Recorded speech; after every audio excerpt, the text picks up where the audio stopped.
হ্যাঁ, তো আজ সকালে আমি ঘুম থেকে উঠে বাড়ি চলে গেলাম। কারণ ওখানে ভেন্ডি গাছ লাগিয়েছিলাম, সেখানে কয়েকটা চারা মরে গেছে, সেগুলো লাগাতে। তো দেখতেই পাচ্ছ, তারপর চলে এলাম। আর এখানে গাছগুলো দেখতে পাচ্ছ অনেক বড় বড় হয়ে গেছে, কিন্তু পাতাগুলো পোকাতে খেয়ে দিয়েছে।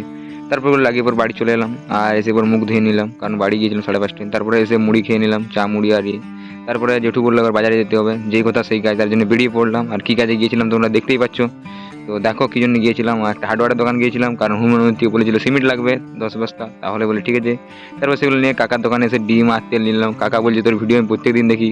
তো তারপরে সেইগুলো নিয়ে চলে এলাম। তার একটু পরে ফোন করছি যে ঠেলা চলে গেছে, তারপরে ফোন করলাম, গেলাম ওইখানে। আর এই মন্দিরটা হচ্ছে দেখতেই পাচ্ছ। তো তারপরে চলে এলাম বাড়ি। আর আজকে দেখছি ভাগ্নি স্কুলে গিয়েছিল, তাকে নিয়ে এলাম। ওরা এসছে আজকে।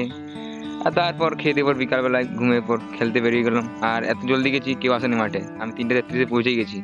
তো তারপরে দেখছি একজন দুজন করে এসছে, যিশু বোম্বা এসছে আর দুটো ফুটবলার এসছে। তারপর বেশ খেলাই হলো। তারপরে খেলে পর আমি উঠে গেলাম, আর দুটো ম্যাচে হেরে গিয়েছি।